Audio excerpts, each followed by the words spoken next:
Hey everyone, welcome back to the channel. In this video, we look into how to blend text onto a surface in Affinity. So let's get started. Now I've got a wall image right here, and I'm gonna grab the artistic text tool. I'll just write something over it. Let's say happy. I'm gonna change the font style, switch text alignment to center, and change the color to white. Let me grab the move tool, increase the size a bit, and move it to center. Now I'm gonna make the text follow the texture of the wall, like it's being painted on the wall. So I'll go to Filters and select Displace. Now I'm gonna click Load Map from Layers beneath. After that, you'll see the text is now bending and following the lines and textures of the wall. However, the edges look too rough and I want to make it smoother. So this is what I'm gonna do. I'm gonna duplicate the wall layer. Then I'm gonna go to Filters and choose Gaussian Blur. I'll change the radius to 2 pixels and click Close. Next, I'm gonna apply the Displacement Map again. So I'll select the text, go to Filters, and select Displace.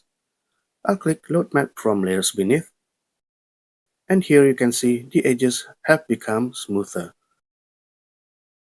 I can slide here to increase the strength. And once I'm happy with it, I'll close this. Now I can actually hide or remove the blur wall layer. Next, I'm gonna blend the text onto the wall. So I'm gonna go to the Layers panel, select the text layer, and go to this small gear icon here. It's the blend options. I'll click on it, and on the pop-up window, on underlying composition ranges, on the right side, I can slide here, this one right here, and this one right here, and move this downward again. You'll notice it actually doesn't work. The text stays the same, no blend effect at all. So I think it's because we already have a filter applied here, the Displacement Map filter.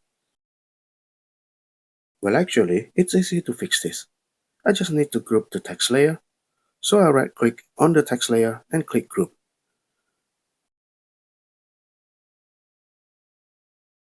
Then I'll apply the blend options on the group level. So with the group selected, I'll click the gear icon. Now on this window, I'll work on the underlying composition ranges again. This graph lets us modify the transparency based on the brightness of the layer. So the horizontal axis represents the underlying layer's brightness. Left is dark and right is bright. The vertical axis represents the transparency of your active layer. Top is opaque and bottom is transparent. If I bring this node on the right side downward, it will become transparent when the underlying layer is bright. So you'll see the white areas here. Now if I bring this node downward, it will make your layer transparent over dark areas. So let's play around with it. I'm gonna bring this down. Then I'll add a node here and bring it up a little bit. Then I'll bring this one down a little, add another one here, and bring it up. I'll make this node on the left down a little more. And now our text blends well with the wall. I can actually move the text, and you can see the displacement map updates as well. Let me zoom in so it's easier to see.